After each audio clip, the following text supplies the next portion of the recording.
오늘 우리에게 주시는 하나님 말씀은 마태복음 7장 7절에서 12절 말씀입니다. 한 절씩 교독하도록 하겠습니다. 구하라 그리하면 너희에게 주실 것이요 찾으라 그리하면 찾아낼 것이요 문을 두드리라 그리하면 너희에게 열릴 것이니 구하는 이마다 받을 것이요 찾는 이는 찾아낼 것이요 두드리는 이에게는 열릴 것이니라. 너희 중에 누가 아들이 떡을 달라 하는데 돌을 주며 생선을 달라 하는데 뱀을 줄 사람이 있겠느냐. 너희가 악한 자라도 좋은 것으로 자식에게 줄 줄 알거든. 하물며 하늘에 계신 너희 아버지께서 구하는 자에게 좋은 것으로 주시지 않겠느냐. 그러므로 무엇이든지 남에게 대접을 받고자 하는 대로 너희도 남을 대접하라. 이것이 율법이요 선지자니라. 아멘. 오늘은 기도하는 성도라는 제목으로 주시는 말씀을 나누도록 하겠습니다. 기도하는 아름다운 성도. 성도로서 가지는 여러 아름다운 모습들이 있죠. 그런데 그 중에 특별히 기도하는 성도의 모습은 정말 참 아름다운 모습일 것입니다. 오늘 읽은 본문이 성도가 기도하는 것에 대해서 말씀하고 있는데요. 너무나 유명한 구절이지요. 구하라 그리하면 주실 것이요 찾으라 그러면 찾아낼 것이요 문을 두드리라 그러면 너희에게 열릴 것이라. 우리에게 참 익숙한 기도에 대한 말씀인데요. 오늘은 이 본문을 통해 주시는 말씀이 무엇인지를 함께 묵상해 보려고 합니다. 바로 한번 보겠습니다. 오늘 본문을 통해 주님께서 우리에게 주시는 말씀이 무엇인가? 오늘 본문을 통해 주시려는 첫 번째 말씀은 기도하라입니다. 기도하라. 굉장히 단순하지만 주님께서 지금 우리에게 주시는 첫 번째 말씀은 기도하라. 오늘 본문은 마태복음 5장에서부터 이어지는 산상수훈의 일부입니다. 예수님께서 제자들을 모아놓고 하나님 나라를 살아가는 태도, 어떻게 너희는 이 나라를 살아가야 하느냐, 어떻게 살아야 하는지를 가르치시는 것인데요. 뭐라고 하십니까? 너희는 기도하라. 무엇보다 기도해야 된다. 7절을 한번 같이 읽어보겠습니다. 구하라 그리하면 너희에게 주실 것이요 찾으라 그리하면 찾아낼 것이요 문을 두드리라 그리하면 너희에게 열릴 것이니. 아멘. 여기 세 가지 표현이 나오지요. 구하라, 찾으라, 문을 두드리라. 이 모두 표현은 다르지만 모두 무슨 말씀이냐? 다 똑같은 표현입니다. 기도하라는 뜻입니다. 구하면 찾을 것이고 찾으면 또 찾아낼 것이고 문을 두드리면 열릴 것이다. 이 표현은 다 달라도 결국은 기도하라는 뜻인데 예수님께서 정말 하시려는 말씀이 무엇일까? 기도하라는 것입니다. 3번이나 반복해서 하시는 말씀이 기도하라. 7절을 다시 보면 좀 참 특이한 부분이 있는데요. 3번이나 기도하라 하신 뒤에는 또 약속도 하십니다. 주실 것이다. 찾아낼 것이다. 문이 열릴 것이다. 이 기도의 응답에 대한 약속까지 하고 계시잖아요. 또 이 다음 8절에 보면 똑같은 말을 한 번 더 하십니다. 기도하라, 응답을 받으리라. 계속 기도하라, 응답 받으리라. 기도하면 응답 받을 것이다 하시는 이유가 무엇입니까? 기도하라는 것이죠. 기도하라, 응답이 있다. 기도하라, 너에게 반드시 응답이 있다. 하나님께 기도하라. 하나님 나라를 살아가는 성도님 여러분, 기도하는 아름다운 성도님들 되시기를 주님의 이름으로 축복합니다. 그렇다면 왜 이렇게 예수님은 기도하라 이걸 그렇게 힘주어 반복하실까요? 꼭 당부하시는 것처럼 기도하라 왜 이렇게 강조하실까? 묵상하면서 아마도 당시에 기도하지 않는 사람들이 있었기 때문일 수 있겠다는 생각이 들었습니다. 하나님을 믿는다고 하면서 기도하지 않는 사람들이 있었던 거지요. 누구냐 하면 바리새인입니다. 누가복음 18장에 보면 두 사람이 성전에 기도하러 갔다고 합니다. 한 사람은 바리새인이요, 한 사람은 세리입니다. 그런데 이 11절 12절에 보면 바리새인의 기도, 바리새인이 하나님께 무엇을 구하는지부터 나오는데요. 제가 한번 읽어보겠습니다. 바리새인은 서서 따로 기도하여 이르되 하나님이여 나는 다른 사람들 곧 토색, 불의, 간음하는 자와 같지 않고 이 세리와도 같지 아니함을 감사하나이다. 나는 일해에 2번씩 금식하고 소득의 11조도 드립니다. 여러분, 지금 바리새인이 기도하는 것입니까? 자기 자랑하는 것입니까? 그는 기도하지 않았습니다. 하나님 앞에 서서 아무것도 구하지 않았습니다. 기도하러 왔다고 되어 있지만 구하는 것이 없어요. 이 사람은 그냥 사람들의 주목을 끌면서 자신의 잘난 부분을 드러내고 자랑하고 존경을 받고 싶은 마음뿐입니다. 그러면서 저기 있는 세리와 달라서 감사하다. 기도가 아니죠. 그러나 반면 함께 기도하러 왔던 세리는요, 기도합니다. 하나님의 은혜를 구합니다. 이어지는 13절인데요. 세리는 멀리 서서 감히 눈을 들어 하늘을 쳐다보지도 못하고 가슴을 치면서 기도합니다. 하나님이여, 불쌍히 여기소서. 나는 죄인으로소이다 하였느니라. 세리는 어떻습니까? 바리새인과 다르죠. 세리는 기도합니다. 하나님의 은혜를 구하고 있어요. 나를 불쌍히 여겨달라고 하나님의 은혜를 구하고 있습니다.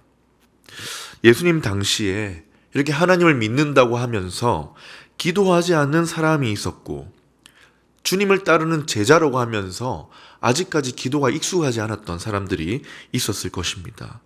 그들에게 오늘 주님께서 또 우리에게 하시는 말씀이 무엇이냐? 기도하라입니다. 기도하라고 하시는 또 다른 이유가 있습니다. 기도하는 사람이 적어서도 있었지만 또 다른 이유, 정말 기도가 우리에게 필요하기 때문이기도 하지요. 오늘 본문은 산상순, 예수님이 산 위에서 제자들을 모아놓고 가르치신 그 마지막 부분인데요. 5장에서부터 이어진 말씀입니다. 이 7장까지 이어지는데 5장부터 예수님은 하나님의 자녀들이 어떻게 살아야 하는지를 계속 가르쳐 왔어요. 그런데 예수님이 가르쳐 주신 그 제자의 삶이 너무 어려워 보입니다. 어떤 거 같냐? 심령이 가난해야 복이 있고, 애통해야 복이 있고, 오른뺨을 맞으면 왼편 뺨을 돌려대야 되고, 원수를 사랑하라. 이것이 쉽습니까? 참 어려운 일이죠. 특히 내일 일을 위하여 염려하지 말아라. 이렇게 사는 것이 참 어렵습니다. 뭐 다른 특별한 삶을 요구하시는 것이 아니라 주님의 제자로 살라는 것인데 쉽지가 않습니다. 하나님의 은혜 없이는 이렇게 사는 거 너무 어렵습니다. 왜냐? 우리 안에 언제나 욕심이 올라오고 자주 죄에 걸려 넘어지고 끈질기게 자기중심적인 모습이 올라오기 때문이죠. 특히 주님께서 염려하지 말라 하시지만 어떻습니까? 늘 걱정으로 살아가는 것이 우리의 삶 아니겠습니까? 그런 우리가 주님의 제자로 하나님을 신뢰하면서 염려하지 않고 원수를 사랑하면서 주님의 뜻을 따라 산다는 것이 여간 어려운 일이 아닙니다. 그래서 하시는 말씀, 기도하라는 것입니다. 하나님의 지혜를 구하고 오늘 하나님의 뜻 가운데 살기 위해서 너희는 기도해야 된다. 예수님 말씀처럼 우리는 연약하기에 기도해야 합니다. 연약하다는 걸 알면 기도할 수밖에 없죠. 누구보다 예수님도 기도하며 사셨습니다. 3년 동안 공생애 사역하며 바쁘신 분이 새벽마다 밤마다 따로 기도하러 가셨습니다. 우리 예수님도 그렇게 하나님을 의지하고 사셨다면 우리는 어떻겠습니까? 오늘 우리도 하나님의 은혜와 돌보심을 구하며 기도하는 자리에 나아가야 합니다. 신앙서적 중에 너무 바빠서 기도합니다 라는 책이 있는데요. 그 책에서 이런 이야기를 합니다. 우리의 기도가 멈추어지거나 약해지는 이유가 뭐냐? 편안하기 때문이라는 거예요. 그러면서 하는 말이 이 폭풍우가 휘몰아치고 파도가 막 배를 때리고 바람이 무섭게 불어대면 배에 탄 모든 사람이 뭐 하겠습니까? 기도한다는 거예요. 그것도 아주 간절하게. 거의 기도가 습관이 되듯이 기도한다는 겁니다.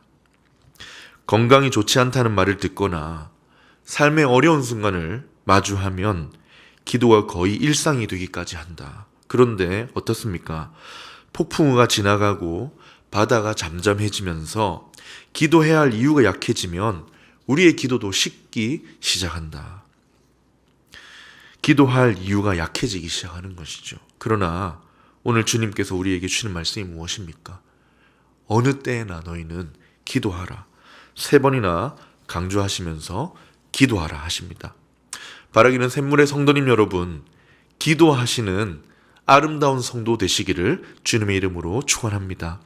하나님의 은혜와 지혜를 구하고 날마다 그분의 인도하심을 구하며 살아가는 아름다운 성도의 모습으로 사시기를 축복합니다.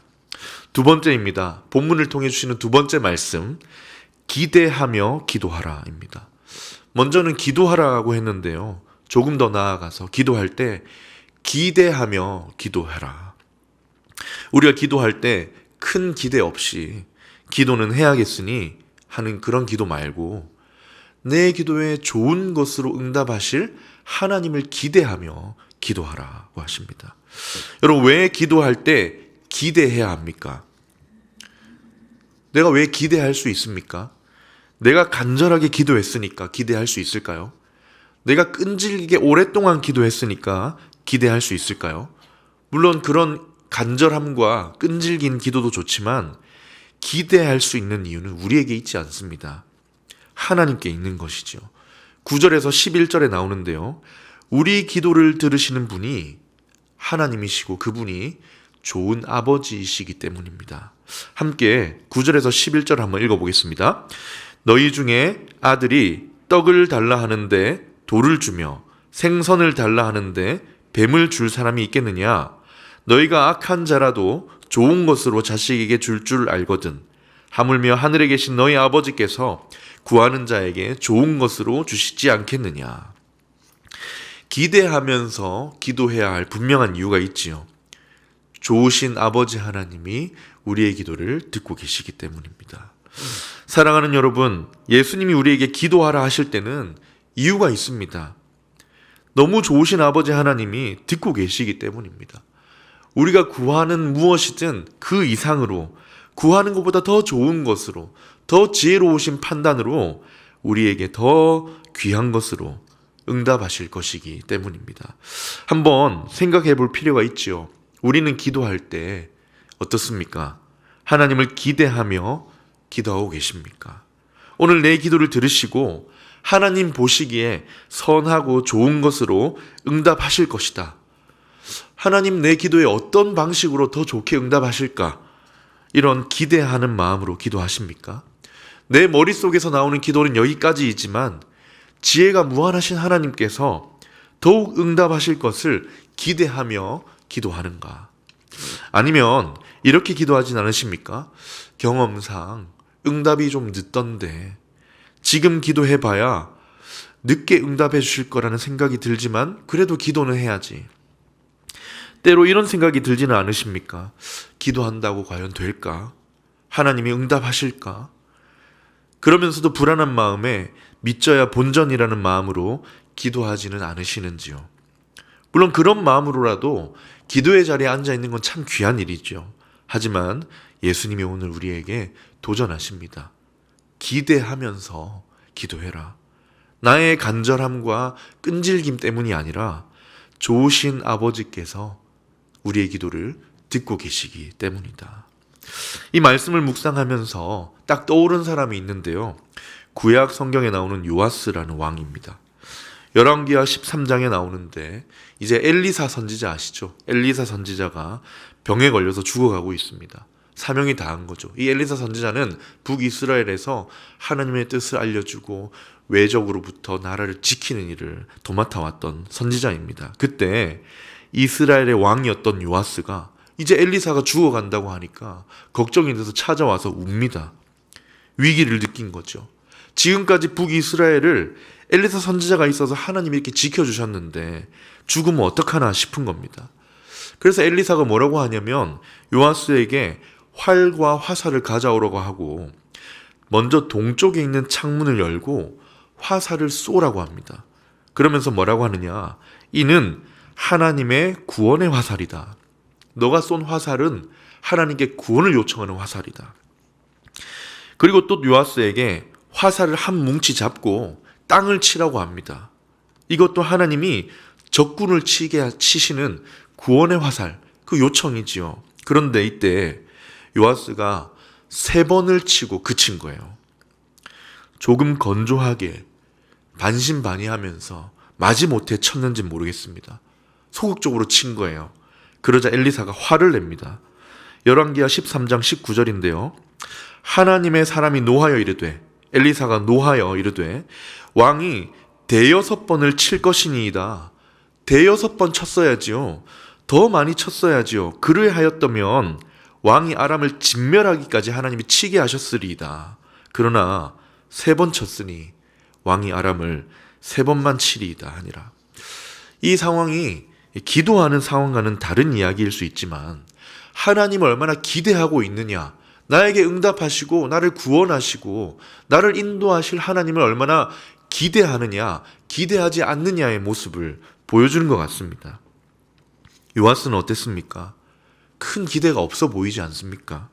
만약 그가 하나님은 나의 좋은 아버지시고 나를 반드시 승리하게 하실 구원의 하나님이시다, 이 사실을 기대했더라면 수십 번이고 내려쳤지 않겠습니까?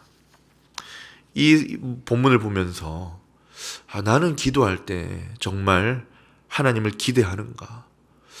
오늘 새벽에 또 이 수요기도의 자리에 앉아서 기도하는 나를 돌아보게 됩니다. 사랑하는 여러분, 오늘 우리 기도를 들으시는 하나님은 정말 좋으신 분이신 줄 믿으십니까? 그분은 인격적인 하나님이시고 우리가 구하는 것보다 더 지혜롭고 더 선하신 판단으로 좋은 것을 주시는 분이십니다. 다양한 기도를 할 수 있어요. 때는 우리 기도가 유치할 수 있고 때로 우리 기도가 좀 세속적이거나 좀 수준이 낮을 수도 있습니다. 하지만 어떤 기도에든 하나님은 더욱 좋은 것으로 판단하셔서 우리에게 허락하실 것입니다. 건강을 위해, 병이 낫기를, 합격을 위해, 경제적인 안정을 위해 기도해야 합니다. 그러면 하나님께서 보시기에 더욱 선하신 것으로 반드시 우리에게 주실 것입니다. 오늘 내 기도에 하나님이 어떻게 응답하실까? 이런 기대로 기도하시는 아름다운 성도님 되시기를 주님의 이름으로 축원합니다. 마지막인데요. 본문을 통해 주시는 마지막 3번째 말씀은 무엇인가? 기도로 섬기라입니다. 기도로 서로를 섬기면 좋겠다. 오늘 본문이 12절로 끝이 나는데 기도하라, 구하라, 주실 것이다, 너희 기도를 아버지께서 들으신다 하시다가 갑자기 조금 이상하게 마치는 느낌이 듭니다. 12절인데요. 함께 읽어보겠습니다. 그러므로 무엇이든지 남에게 대접을 받고자 하는 대로 너희도 남을 대접하라. 이것이 율법이요 선지자니라. 이 말씀이 이 앞에 나오는 모든 산상수훈을 이렇게 떠받치는 말씀이라고 하시는 그런 학자도 있지만 이 말씀은 기도하라는 것에 이어져 있습니다. 좋으신 아버지께서 좋은 것으로 주시니 기대하며 기도하라. 그리고 하시는 말씀이 그러므로 남을 대접하라. 무슨 말씀일까요? 기도로 섬기라는 것입니다. 남에게 대접을 받고 싶으냐? 그러면 너희가 먼저 기도로 남을 섬겨라. 기도로 섬기면 너도 그의 기도로 섬김을 받게 될 것이다. 중보기도를 하라는 것이지요. 남을 위한 기도를 하라. 우리에게 좋은 것으로 주시는 아버지께서 그에게도 좋은 것 주시기를 위하여 기도하는 제자가 되어라. 중보기도는 이처럼 하나님께 더 가까이 나아가는 길이 됩니다. 제자로서 우리도 서로의 필요를 하나님께 구하는 중보기도로 섬길 수 있어야 합니다. 예수님이 마치 우리를 섬겨주셨듯이 우리도 기도로 서로를 섬겨야 하는 겁니다. 바울도 그랬죠. 항상 기도할 때마다 내가 너희를 말한다. 늘 기도로, 중보기도로 살았던 바울의 삶을 볼 수 있습니다. 저를 위해 기도해 주시는 분이 계시는데요. 여러분이 있을 수 있지만 사실 개인적으로 제가 잘 만난 적도 없는 친분이 있는 분도 아닌 그분이 저를 위해 기도하신다는 이야기를 들은 적이 있습니다. 왜냐 했더니 이분의 어머님께서 소천을 하셨는데 어머니의 기도 노트에 제 이름이 있어서 기도를 한다는 거예요. 어머님이 소천하시고 이제 노트를 정리하면서 이렇게 보는데 저를 위한 기도 제목이 있으니 어머니에 이어서 자기가 기도한다. 참 감사하죠. 누군가를 위해 항상 기도하는 어머니셨는데, 그 권사님이셨는데 사랑하는 어머님의 기도 노트에 이름이 있어서 기도합니다. 한 번 들었는데 너무 감사하기도 하고 감동이 되어서 잊지 못하는 사건이 되었습니다. 그렇다면 그분도 언젠가 기도의 섬김을 받게 되지 않으실까요? 하나님은 중보기도를 참 좋아하십니다. 서로를 돕고 또 서로를 위해 기도하기를 기뻐하십니다. 야고보서 5장 16절입니다. 그러므로 너희는 너희 죄를 서로 고백하며 병이 낫기를 위하여 서로 기도하라. 의인의 간구는 역사하는 힘이 큼이니라. 오늘 우리도 주님의 가르치심을 따라서 서로를 위해서 기도의 섬김을 감당하면 좋겠습니다. 자녀를 위해, 남편을 위해, 좋으신 아버지께 기도합시다.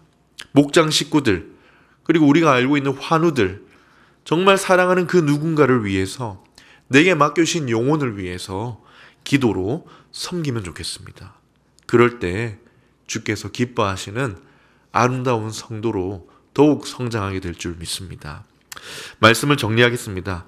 기도하는 아름다운 성도의 모습을 묵상했는데요. 먼저 기도하라. 언제나 기도하라. 그리고 기도할 때는 어떻게 해야 합니까? 기대하며 기도하라고 하십니다. 오늘 주신 말씀을 따라 기대하며 기도하실 때 상상하지 못했던, 생각지 못했던 멋진 하나님의 응답을 선물로 받으시길 축복합니다. 그리고 이 멋진 기도로 서로를 섬기는 아름다운 샘물의 성도님들 되시기를 주님의 이름으로 축원합니다. 아멘. 말씀을 기억하면서 함께 찬양하겠습니다. 나의 기도하는 것보다 더욱 응답하실 하나님.